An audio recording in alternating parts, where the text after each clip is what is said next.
La piste de 98, la suite de la lecture. Alors, Robert Williams Service a écrit son fameux roman à Dawson City.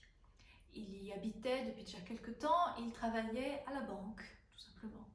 Puis, vu le succès grandissant de son premier livre de poésie, Song of a Sourdough, il s'est rapidement rendu compte en fait qu'il avait tous les moyens pour pouvoir vivre de sa plume, et c'est ce qu'il fit.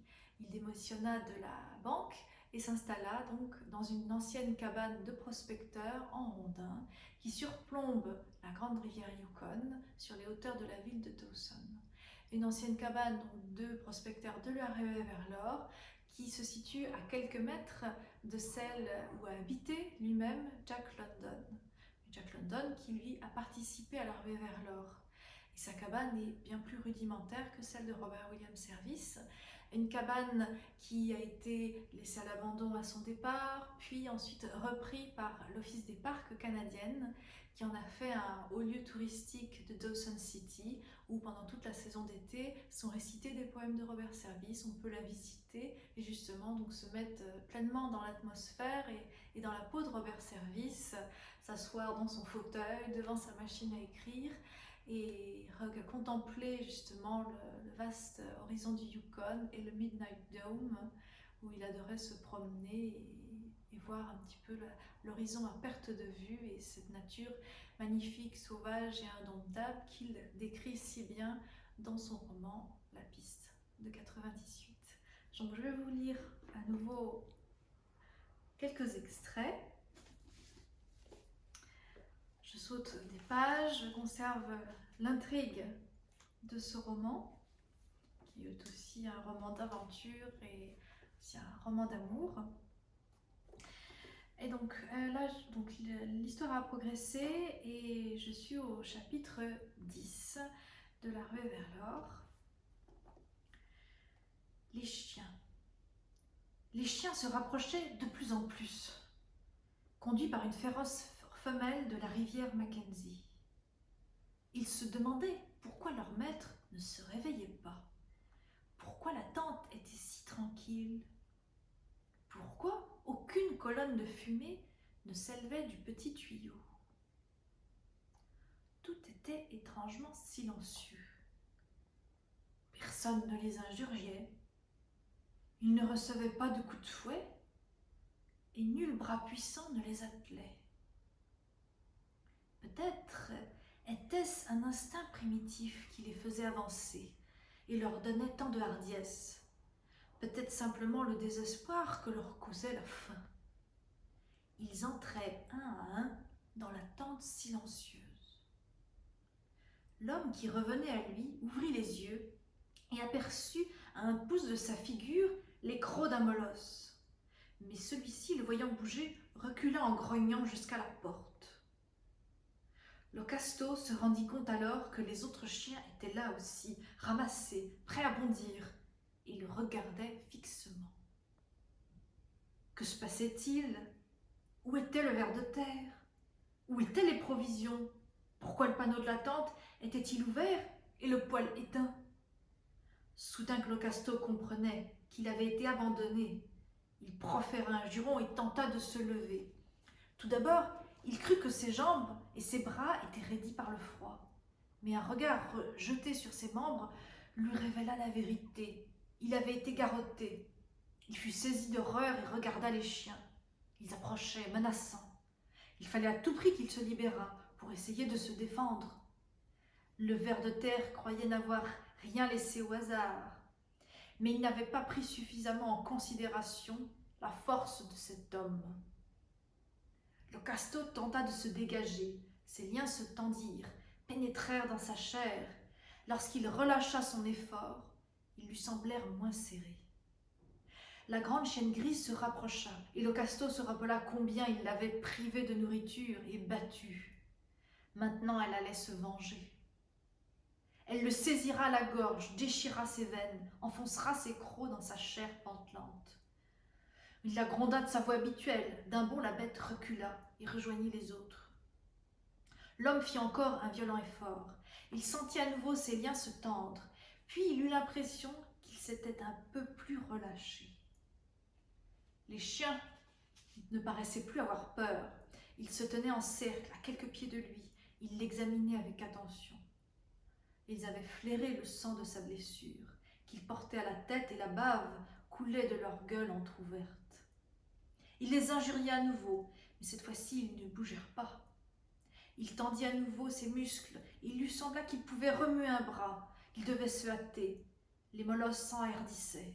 Encore un effort. Il pouvait dégager son bras droit. Il sentit sur son visage l'haleine fétide des chiens. Il les frappa. Ils firent un bond en arrière, mais comme mus par un ressort, ils revinrent à l'attaque. Cette fois, il n'y avait plus un moment à perdre. Locasto dégagea son second bras. Il était temps. Les chiens étaient sur lui. Il se souleva sur les genoux et protégea sa tête avec ses mains. Puis il allongea le poing, atteignit la première bête au museau et l'envoya rouler au loin.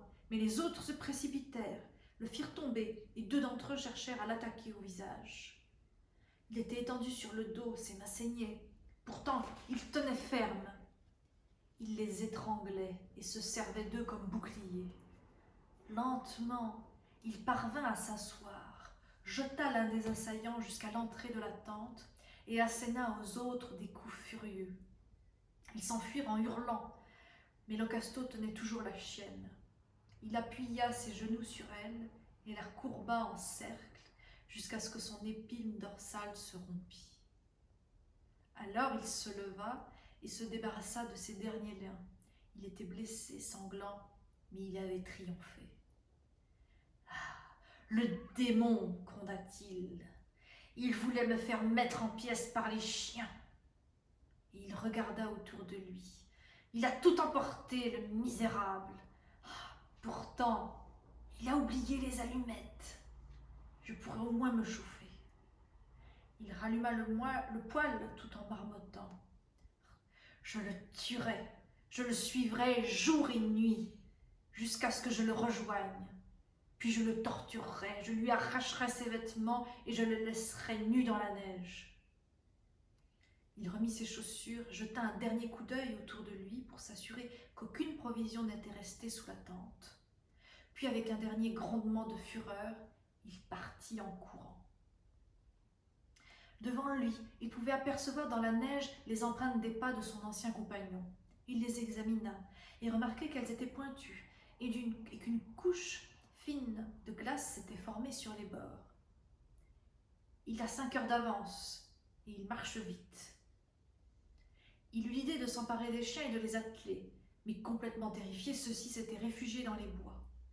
Enfin, pour rattraper cet homme et pour assouvir sa soif de vengeance, il ne pouvait compter que sur sa propre force. « Tu vas devoir faire un dernier effort, tel que tu n'en as jamais connu de semblable, » dit-il.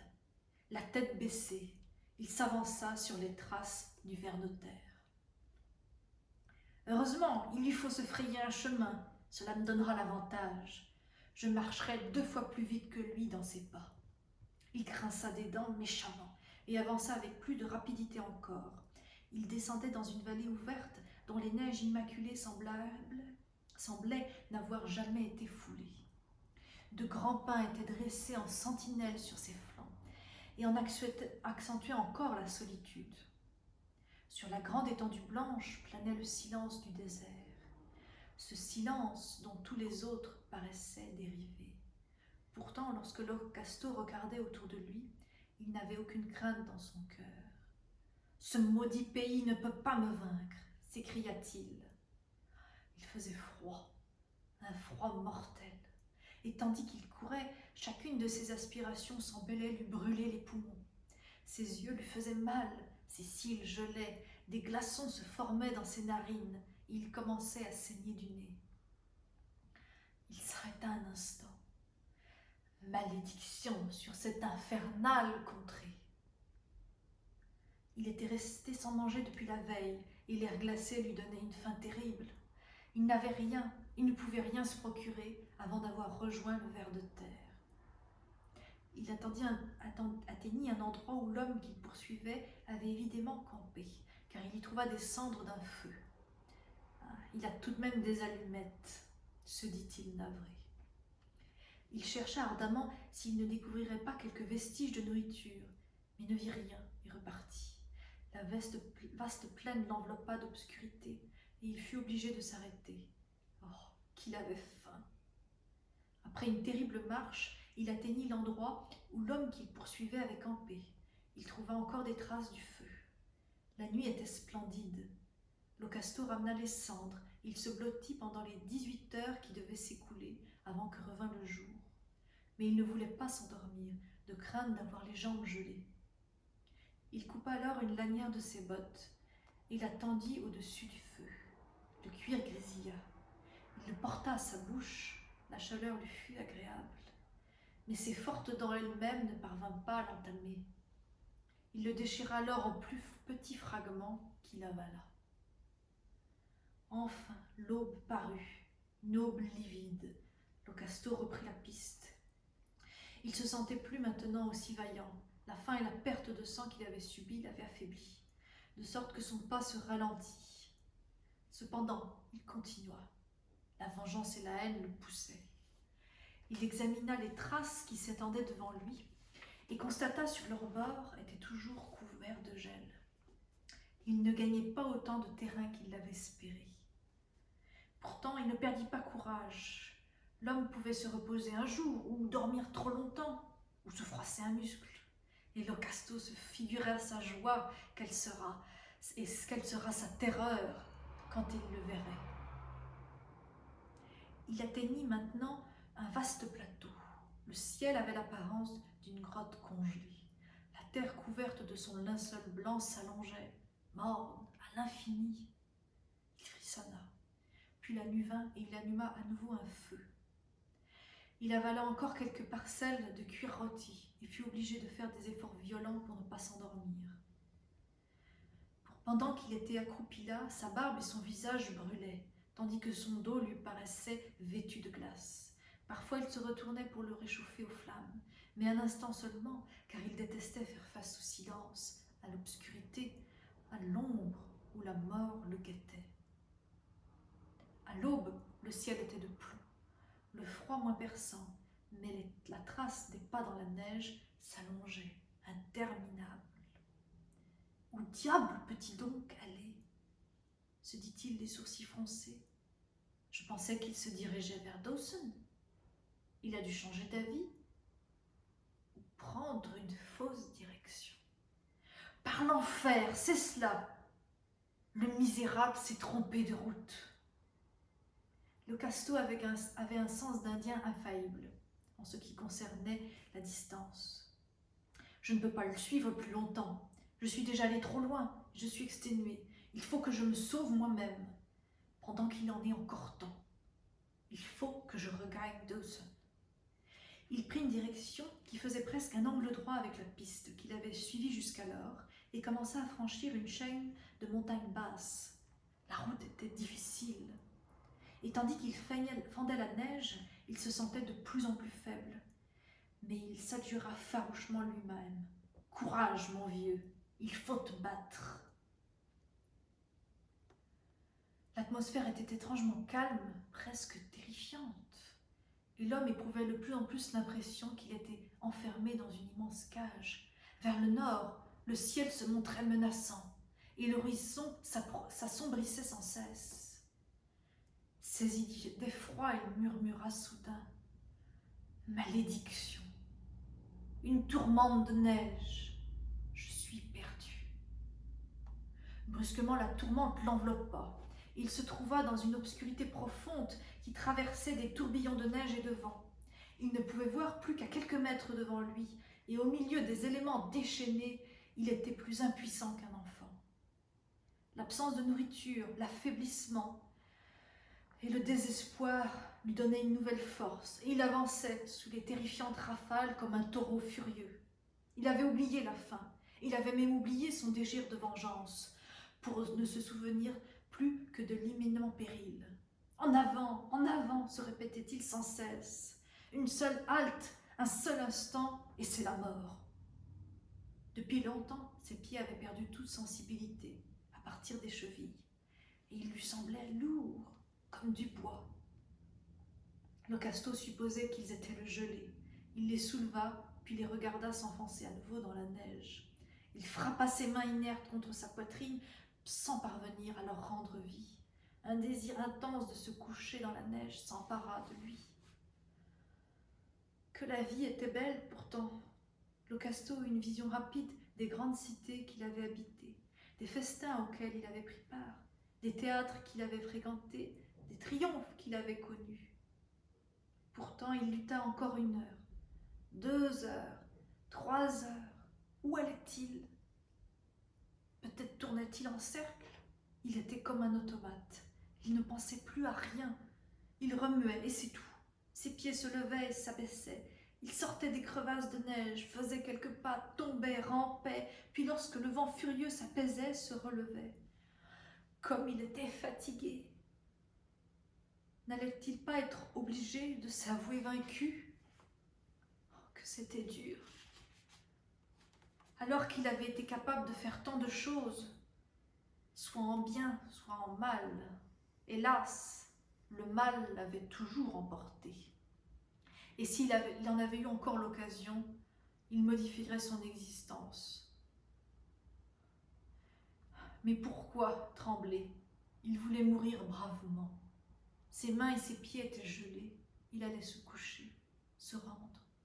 La fin ne serait pas longue à venir, et pareille mort n'était pas désagréable, disait-on. Il jeta un dernier regard dans la nuit, un dernier regard avant de fermer les yeux à jamais. Soudain, il lui sembla découvrir devant lui une vague lueur. Il ferma les paupières, les releva. La lueur était toujours là. Elle demeurait immobile. Locasto avança. Elle lui parut plus brillante. Il rampa vers elle et elle grandit. Elle n'était plus qu'à quelques mètres. Dieu juste, est-ce possible? Une accalmie se produisit dans la tourmente et Locasto fit un dernier mouvement vers la lampe.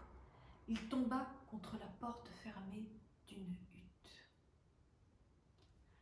Fin du chapitre 8 de la piste de 98. Lu par Charlotte Longépée.